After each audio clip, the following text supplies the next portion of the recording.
Друзья, всем привет! Спасибо, что вы с нами на нашем канале компании Build Prime. В этом видео мы поговорим, что может быть с автомобилем, если не заметить одну маленькую штучку при его обслуживании. Будьте с нами и не переключайтесь. К нам приехал автомобиль Volvo XC70 с таким необычным двигателем T6. Что такое двигатель T6? Это бензиновый двигатель, у него 6 цилиндров, у него есть турбина, у него ГРМ приводится цепью, а не ремнем, как это бывает на большинстве двигателей Volvo. И мотор в целом очень мощный, очень редкий и такой очень форсированный и интересный с точки зрения конструкции. Пробег на данном автомобиле составляет порядка 150 тысяч километров. По сути дела, ТО, оно в себя не включает ничего особенного, кроме как замену масла и замену 4 фильтров. Машина, к слову сказать, 2010 года, и выглядит она достаточно неплохо, и не такой уж и большой список рекомендаций.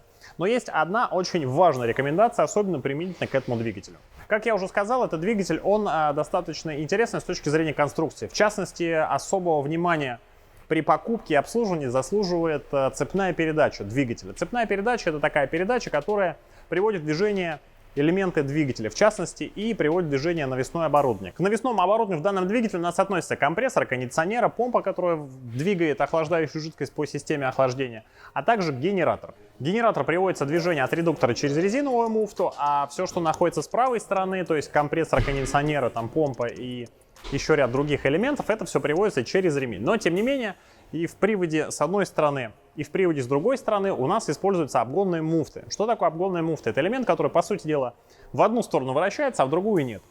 Для чего это нужно? Для того, чтобы с большей эффективностью использовать инерцию вращения элементов двигателя, ну и чтобы убирать те самые ударные нагрузки. Какие могут быть ударные нагрузки? Ну, предположим, едете вы по трассе, у вас скорость достаточно высокая, 5000 оборотов, и тут вдруг кто-то выскакивает перед вами. Вы, естественно, успеваете резко затормозить, при этом в моменте у вас обороты двигателя резко падают. А при этом инерция вращения, она очень высокая. То есть генератор у вас крутится с огромной скоростью.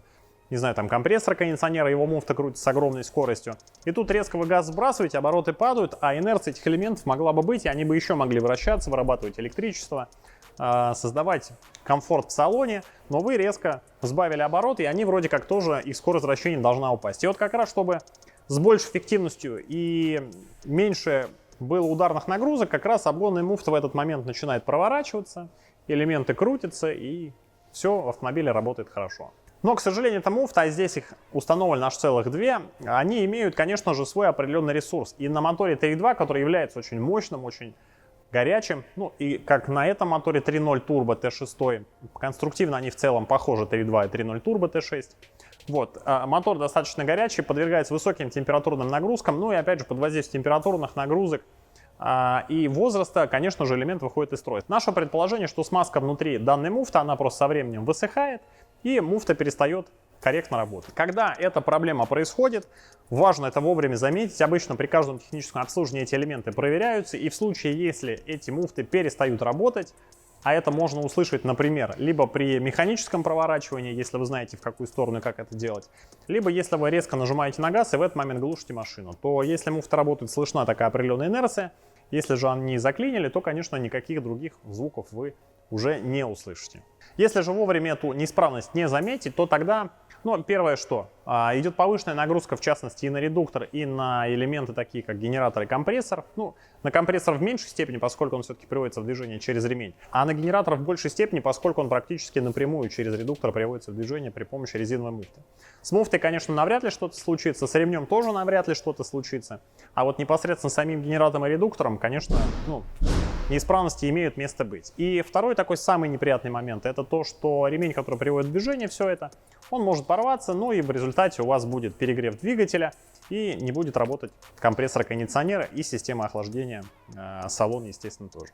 Что еще хотелось бы отметить, особенно для тех, кто занимается обслуживанием таких двигателей самостоятельно, как-то в гараже, либо ездит в неспециализированный сервис, то обращайте внимание специалистов на вот эти элементы.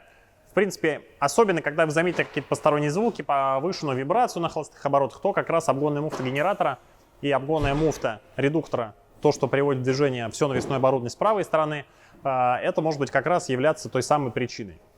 Что касается ресурса данного элемента, то в среднем где-то 150-200 тысяч, и, как правило, уже на эти элементы нужно обращать особое внимание, поскольку, ну, вот именно от возраста и от пробега они уже выходят из строя и доставляют определенные хлопоты. Что касается ресурса с левой или с правой стороны этих обгонных муфт, то я бы хотел отметить, что он у них примерно одинаковый, поэтому если у вас какая-то одна муфта заклинена, то вторую имеет смысл тоже менять. И отдельно хотел бы обратить внимание, что есть еще третий дополнительный элемент, это как раз эта резиновая соединительная муфта.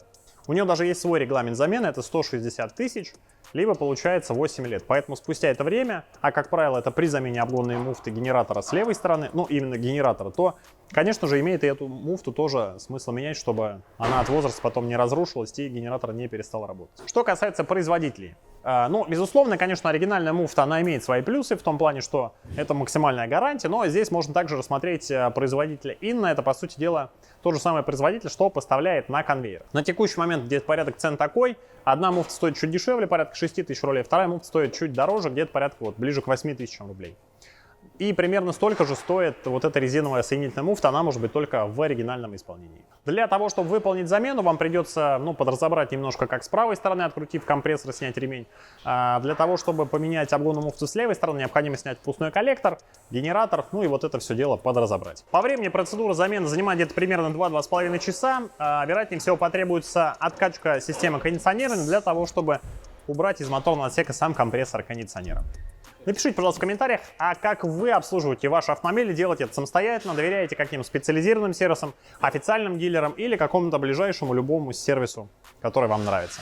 Уверен, что данная информация будет полезна не только нам, но а также нашим подписчикам, чтобы мы собрали какое-то понимание, каким образом обслуживают свои автомобили наши клиенты, подписчики и зрители.